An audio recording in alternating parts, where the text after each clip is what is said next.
आउज़ुबिल्लाहिमिनश्शैतानिर्रजीम बिस्मिल्लाहिर्रहमानिर्रहीम। शुरू करता हूँ अल्लाह के बबरकत नाम से जो बड़ा मेहरबान निहायत रहम करने वाला है। तमाम देखने और सुनने वालों को मेरा सलाम और उम्मीद करता हूँ कि सब खैरियत से होंगे। आज एक नए टॉपिक के साथ हाज़िर खिदमत हूँ। आज का जो हमारा टॉपिक है वो है जी फ़ाइलर, लेट फ़ाइलर और नॉन फ़ाइलर के बारे में जो है वो बुनियादी मालूमात, जिसमें हम आपको बताने वाले हैं कि फ़ाइलर होने के क्या फ़वाइद हैं या लेट फ़ाइलर और नॉन फ़ाइलर होने के क्या नुकसानात हैं, या आपको जो है वो प्रॉपर्टी की ख़रीदो फ़रोख्त में जो है वो कितने टैक्सेस का सामना करना पड़ सकता है, या आपको कारोबारी लेन देन में और बैंक ट्रांजैक्शंस वगैरह में जो है वो कितना टैक्स अदा करेंगे अगर आप फाइलर होते हैं, और कितना टैक्स अदा करने पड़ सकता है जो अगर आप लेट फाइलर या नॉन फाइलर कैटेगरी में फॉल करते हैं। और हम मज़ीद ये डिस्कस करेंगे कि जो है वो एफबीआर ने इंडिविजुअल्स और कारोबारी हजरात को जो है वो कितनी कैटेगरीज़ में तकसीम कर रखा है। इन सब के बारे में हम डिस्कस करने वाले हैं। तो आप देख रहे हैं हमारा यूट्यूब चैनल अमीर लॉ एसोसिएट, और अमीर लॉ एसोसिएट के प्लेटफॉर्म से एडवोकेट मलक अज़हर नदीम आपकी खिदमत में हाज़िर हूँ। तो नाजरीन, सबसे पहले हम डिस्कस करते हैं कि एफबीआर ने जो है वो टैक्स दहिंदगान को कितनी कैटेगरीज में तकसीम किया हुआ है। पहले तो एफबीआर ने जो है वो दो ही कैटेगरीज इंट्रोड्यूस करवाई हुई थी, जिसमें फाइलर और नॉन फाइलर, लेकिन पिछले कुछ अरसे से तीन कैटेगरीज में तकसीम किया हुआ है एफबीआर ने, जिसमें सबसे पहले फाइलर, उसके बाद दूसरा कैटेगरी जो है वो लेट फाइलर, और तीसरी कैटेगरी नॉन फाइलर। फाइलर के बारे में बात करते हैं कि फ़ाइलर कौन होता है। फ़ाइलर वो शख्स है जो कि एफबीआर के साथ रजिस्टर्ड हो और जो है वो अपनी जो है वो टैक्स रिटर्न फाइल और गोशवारे जो है वो बर वक्त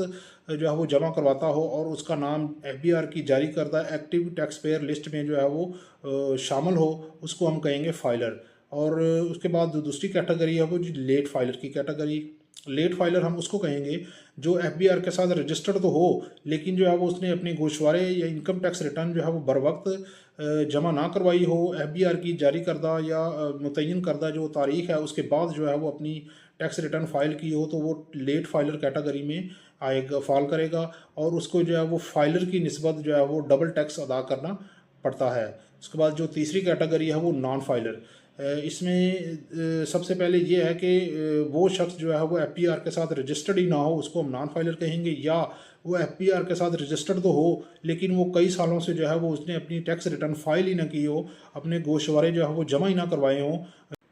तो वो जो है वो नॉन फाइलर कहलाएगा। ये तीन कैटेगरीज थी जिसके बारे में हमने जो है वो आपको बताया। इसके बाद हम आपको बताने वाले हैं कि फ़ाइलर होने के क्या फ़ायदे हैं, और जो है वो लेट फाइलर होने से और नॉन फाइलर होने से आपको किन नुकसानात का जो है वो सामना करना पड़ सकता है।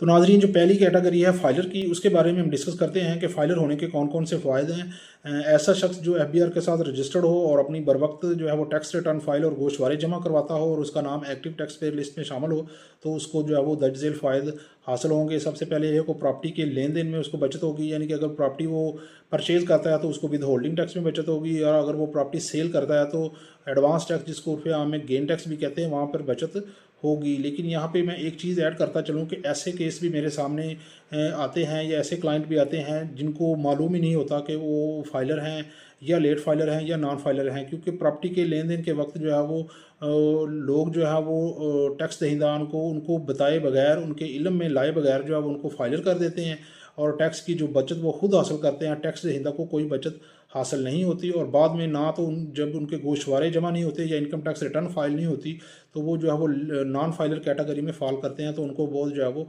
नोटिस का या जुर्मानों का सामना करना पड़ सकता है। तो लिहाजा प्रॉपर्टी के लेन देन के वक्त जो है वो वेरी कॉन्शियस होकर जो है वो अपने फाइलर और नॉन फाइलर होने का जो है वो मालूम करें। दूसरी कैटेगरी जो है वो लेट फाइलर की। इसमें हम डिस्कस करेंगे कि लेट फाइलर होने के क्या क्या नुकसान हैं। ऐसा शख्स जो है वो एफबीआर के साथ रजिस्टर्ड तो हो, लेकिन उसने अपनी जो है वो गोशवारे या इनकम टैक्स रिटर्न जो है वो बर वक्त फाइल ना की हो, तो वो लेट फाइलर जो है वो कैटेगरी में फॉल करेगा। और उसके नुकसानात क्या क्या हैं। सबसे पहले ये है कि अगर वो प्रॉपर्टी की जो है वो सेल परचेज करता है, तो उस सूरत में उसमें उसको दुगना टैक्स अदा करना पड़ता है। बैंकिंग ट्रांजैक्शन में वो टैक्सेस का सामना करना पड़ता है। कारोबारी लेन देन में, या जो है वो किसी कंपनी या अदारे को कोई गुड्स मुहैया करता है या सर्विसेज मुहैया करता है तो वहाँ पे उसको डबल टैक्स की अदायगी करना पड़ती है, या जो है वो FBR की तरफ से जुर्माने, भारी टैक्स और जो है वो नोटिस का सामना करना पड़ता है। अगर टैक्स दहिंदा चाहता है कि लेट फाइलर कैटेगरी से अपने नाम को जो है वो निकालना चाहता है तो उसको चाहिए कि वो अपने गोशवारे या टैक्स रिटर्न फाइल जो है वो बर वक्त जो है वो फाइल करे, ताकि लेट फाइलर कैटेगरी से निकल कर जो है उसका नाम फाइलर कैटेगरी में फाइल करे और उसका नाम जो है वो एक्टिव टैक्स पेयर लिस्ट में शामिल हो। तो नाज़रीन, जो तीसरी कैटेगरी है जिसके बारे में हम डिस्कस करने वाले हैं वो नॉन फाइलर है। नॉन फाइलर ऐसा शख्स है जो FBR के साथ रजिस्टर्ड ही ना हो, या वो FBR के साथ रजिस्टर्ड तो हो लेकिन कई सालों से जो है वो उसने अपनी टैक्स रिटर्न फाइल ना की हो, वो नॉन फाइलर जो है वो कैटेगरी में फॉल करता है। और उसके जो नुकसानात हैं उसके बारे में हम डिस्कस करते हैं।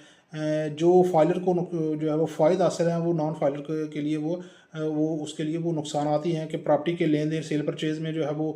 भारी टैक्स की अदायगी, बैंकिंग ट्रांजैक्शन में जो है वो टैक्सेस का सामना करना पड़ता है, और जो है वो कारोबारी लेन देन में जो है वो गुड्स मुहैया करने में, सर्विसेज मुहैया करने में जो है वो भारी टैक्स की अदायगी करना पड़ती है। और दूसरी सूरत में जो है वो FBR की तरफ से भारी जुर्माने, नोटिस का सामना जो है वो उसको करना पड़ता है। अगर आप चाहते हैं कि आप जो है वो FBR की तरफ से फ़ायदे हासिल करें और नुकसानात से बचें और FBR की तरफ से भारी जुर्मानों और टैक्सेस का सामना ना करना पड़े, तो आपको चाहिए कि आप जो है वो FBR के साथ रजिस्टर्ड हों, अपने आप को फाइलर करें, अपने आप के जो है वो अपने गोशवारे और इनकम टैक्स रिटर्न जो है बर वक्त फाइल करें और अपने नाम को जो है एक्टिव टैक्स पेयर लिस्ट में शामिल करवाएं, ताकि जो है वो कानूनी पेचीदगियों से और जो है वो FBR की तरफ से नोटिस से बचा जा सके।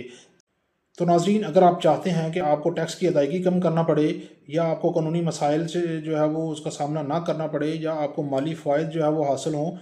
या आपको जो है वो FBR की तरफ से भारी जुर्माने या नोटिस का सामना ना करना पड़े, तो आपको चाहिए कि आप जो है वो बर वक्त फाइलर बने, अपने गोशवारे और जो है वो अपनी टैक्स रिटर्न फाइल जो है वो बर वक्त करें, ताकि आपका नाम जो है एक्टिव टैक्स पेयर लिस्ट में शामिल हो और आपको माली फ़ायदे भी हासिल हों और जो है वो आपको नुकसानात से को जो है वो आपका बचाव हो और FBR की तरफ से नोटिस और जुर्मानों का सामना ना करना पड़े। यहाँ मैं एक और चीज़ ऐड करता चलूँ कि जो तमाम सरकारी अदारे हैं वो आपस में इंटरलिंक हैं, जैसे bank, Punjab land record authority, excise and taxation department, NADRA और जो है वो PRA, और इसके अलावा और भी जो अदारे हैं वो आपस में इंटरलिंक है कि जहाँ भी आपके नाम की कोई ट्रांजैक्शन होगी या आपके ID कार्ड पे जो है वो कोई ट्रांजैक्शन होगी तो वो FBR के इल्म में होगी। FBR की तरफ से आपको नोटिस जारी होगा और गोशवारे और रिटर्न फाइल करने का जो है वो एक कहा जाएगा, और जो है वो भारी जुर्माने भी आयद जो है वो FBR कर रहा है, और जो आपसे जो है वो मनी ट्रेल के बारे में भी पूछा जा सकता है कि ये अमाउंट जो है या ये जो ट्रांजैक्शन है ये इनके सोर्स ऑफ इनकम या इनके ज़राए क्या हैं उनके बारे में हमें बताएं। तो लिहाजा इसमें बेहतर यही है और यही हमारे अदारे का मशवरा है कि आप जो है वो कोई भी बड़ी ट्रांजैक्शन करने से पहले, कोई प्रॉपर्टी के लेन देन पर सेल परचेज़ करने से पहले, कोई गाड़ी अपने नाम करवाने से पहले जो है वो अपने आप को फाइलर करें, FBR के साथ रजिस्टर्ड करें और बर वक्त जो है अपनी टैक्स रिटर्न फाइल और गोशवारे जमा करवाएं, ताकि जो है वो आपको कल को FBR की तरफ से भारी जुर्माने, नोटिस का सामना ना करना पड़े और जो है वो आपके लिए फ़ायदे जो है वो आपको हासिल हों। तो नाज़रीन, अगर आपको ये वीडियो पसंद आई है तो चैनल को सब्सक्राइब करना मत भूलें, वीडियो को लाइक करें, शेयर करें और जो है वो बेल आइकॉन को प्रेस करना मत भूलें, ताकि हर आने वाली नई मालूमाती और कानूनी पॉइंट्स पर जो डिस्कशन हम करते हैं वो वीडियो आपको बर वक्त और बआसानी मिल सके। और अगर आप जो है वो फाइलर बनना चाहते हैं या अपनी टैक्स रिटर्न या गोशवारे फाइल करवाना चाहते हैं या इसके बारे में और कोई मालूमात हासिल करना चाहते हैं या हमारे अदारे से आप कानूनी मशावरत, मुआवनत या खिदमात हासिल करना चाहते हैं तो आप हमसे दिए गए नंबर पर रब्ता भी कर सकते हैं। शुक्रिया।